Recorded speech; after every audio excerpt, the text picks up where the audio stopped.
안녕하세요, 홍대입니다. 이 경마장은 이 달리는 말도 많지만 진짜 사건 사고도 유난히 많은 곳입니다. 이 사건 사고도. 제가 84년도에 경마장에 들어왔는데 83년 가을에 농림부 장관배 대상주부에 이 인기마가 깨지고 소위 구구가 터졌다 그래가지고 그냥 경마 팬들이 난동 사건이 있었고, 그 다음에 92년대 뭐 기수족에서 한 40여 명을 검찰청에서 잡아가지고 엄청난 사건이 있었고, 그런가 하면 그냥 과천 경마장에서 캐비 사건이라고 있었어요. 박태종 기수가 그냥 정주 때 스타트해서 낙마를 해가지고 이때 그냥 관람대가 불탈 정도로 그냥 난동 사건이 있었고, 또 그런가 하면 그냥 뭐 기수조교사 핸드폰 도청도 당해보고 또 가정집 도청도 당해보고, 그런가 하면 옛날에는 이렇게 종종 경마 팬이 이 경줄에 뛰어드는 경우들이 있었어요. 예를 들면 말들이 그냥 결승선을 막 진입하고 있는데 꼴이 나기 직전인데 어느 경마 팬이 뛰어들어 버리는 거예요. 제가 볼 때는 그 경마 팬이 자기가 산 말이 안 들어오니까 이제 저 뒤에 있으니까 뛰어들었겠죠. 그래서 경주가 불성립되고, 또 그런가 하면 전광판 앞에 관람대 앞에서 직접 보이는 장거리 뛸 때, 예를 들면 1700, 1800, 1900, 2000m 이렇게 뛸 때 되면 그 관람대가 있는 관람대 앞에 발주대가 있잖아요. 여기서 경주 준비할 때 이 경마패에 뛰어들어가지고 우퉁 벗고 막 난동을 부리는 이런 사건들이 많았었는데, 제가 오늘은 경마장 뚝섬 시절 1986년도인데 뚝섬 시절에 이 외부인이 경마장 안에 마사 지역에 침투하여서 이 경주마들 갖다가 약물을 투여해가지고 난리 났던 일이 있었습니다. 그래서 오늘은 외부인이 경마장에 침투해가지고 있었던 사건에 대해서 이야기를 하도록 하겠습니다.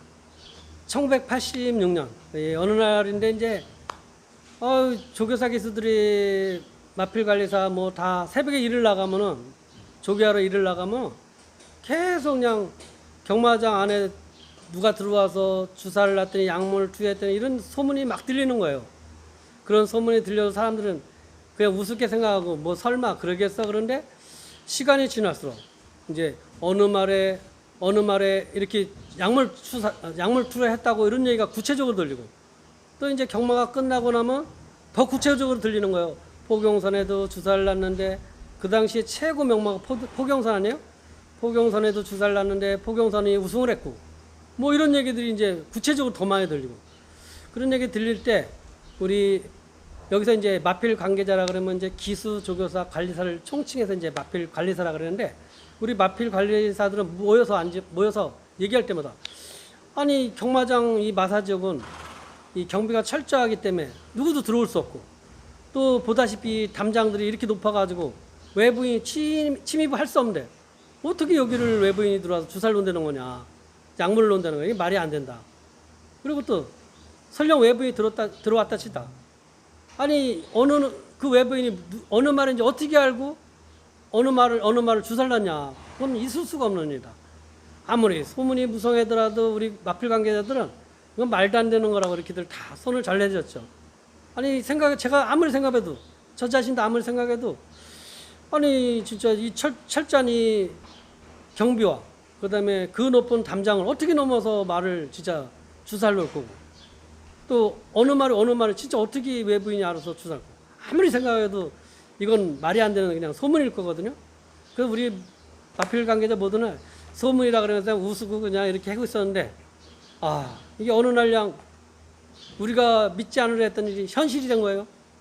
뭐냐면 경찰청에서 경마장 안에 그냥 담장 넘어가지고 약물 투여했다는 일당이 잡혔다는 소식이 들려온 거예요. 그러니 그냥 경마장이 벌컥 뒤집혔죠. 우리가 아무리 별 얘기가 들려도 절대 있을 수가 없는 일이라고, 100% 있을 수 없는 이렇게 진짜 얘기했던 일이 이게 현실이었으니까, 이게 현실적인 사건이 돼버렸으니까 얼마나 놀랐겠어요. 경찰청에서 이제 사건을 다 조사하고 이제 발표를 하는 거예요. 발표하는데 전직 관리사, 전직 말 관리사가 낀 9명이 하나 일당이죠. 9명이 이제 전직 관리사가 꼈으니까 이 경마장 내부를 너무 마사지를 너무 잘 알잖아요. 그래서 담장을 넘어와 가지고 어느 말 관리사 전직 관리사였으니까 퇴직한 지 얼마 안 된 관리사였으니까 어느 말이 어디에 있는지 잘 아는 거예요. 그래가지고 실제로 담장을 넘어와서 어느 말인지 정확하게 주사들을 놨다는 거예요. 놨는데 아까 포경선 얘기했듯이 포경선도 놨는데 포경선은 그냥 우승을 하고 그 다음에 그때 이제 약물 놓은 게 뭐냐면 이 인기마들에서 경기 전날 넘어와가지고 이제 경기 전날 이제 단물 넘어와서 인기마들에서 능력을 저하시키려고 이제 중추신경 맞추제래요. 중추신경 맞추제인 콤비프레이라는 약물을 투여했다는 거예요. 이 콤비프레이라는 약물을 투여했대요.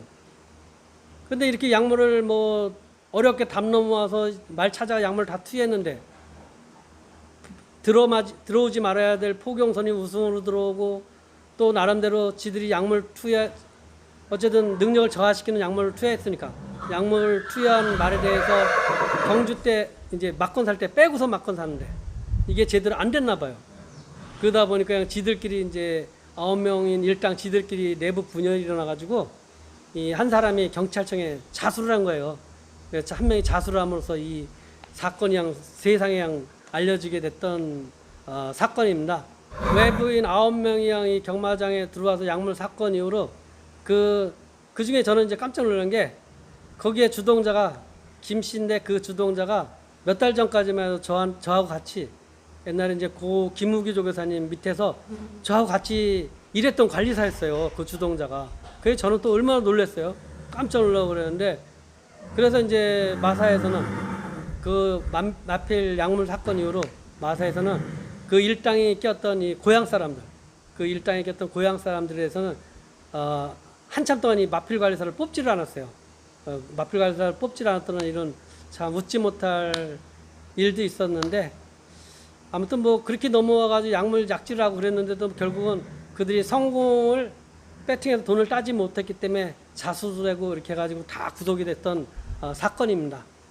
지금은 우리 약물 검사기가 86 아시안게임, 88 올림픽 때 선수들 약물 검사했던 기계가 이제 지금 경마장에 사용하고 있거든요.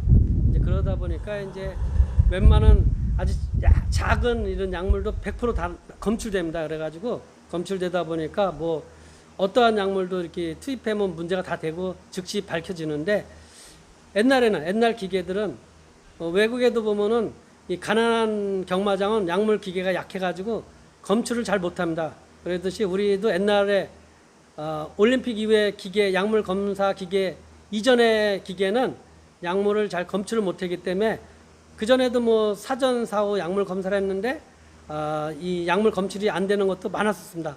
그렇기 때문에 그걸 악용해가지고 전직 관리사가 꼈기 때문에 그걸 악용해가지고 그런 사건도 일어났었던 겁니다. 근데 제가 이제 이런 얘기를 하면서 좀 안타까운 게 지난번 이제 한국마세 현명건 회장님 오셔가지고 이 경마장은 좀 전에 얘기했듯이 경마장은 이 보안이 철저하고 경계가 철저하잖아요. 모든 문의양 경비로 철저하게 일반인이 못 들어오게 막고 있고 그 다음에 담장도 그냥 철조망 높은 담장에 철조망으로 다 둘러싸여 있거든요. 이건 세계 어느 경마장이나 똑같거든요. 근데 지난번 한국마세 현명건 회장님 오셔가지고 우리 과천 경마장의 철저한 이 철탑을 그러니까 담에 우리는 철로 되어 있거든요. 이렇게 철망으로 되어 있는데 이것이 일반인이 지나갈 때 보기 흉하다고 다 철거하라 그래가지고 일반인이 들여다볼 수 지나갈 수 있는 이쪽 부분이 상당히 많이 지금 다 철거되어 있습니다. 그래가지고 일반인의 마음만 먹으면 경마장에 아무나 들어올 수 있어요 지금은요. 근데 이걸 지금 몇 년째 지금 방치하고 있는데 참 안타까운 현실입니다. 이게 참 지금 있는 마세 임직원들은 그냥 옛날에 이런 1986년대 그런 외부인이 침투해가지고 이렇게 경주만한테 약물을 놨던 이런 사건을 몰라서 그랬는지 아무튼 이런 게 우리 좀 안타까운 일인데 아무튼 조교사들은 약물 사건을 제일 민감하게 생각하고 제일 힘들게 로이럴즈에 걸려 있습니다.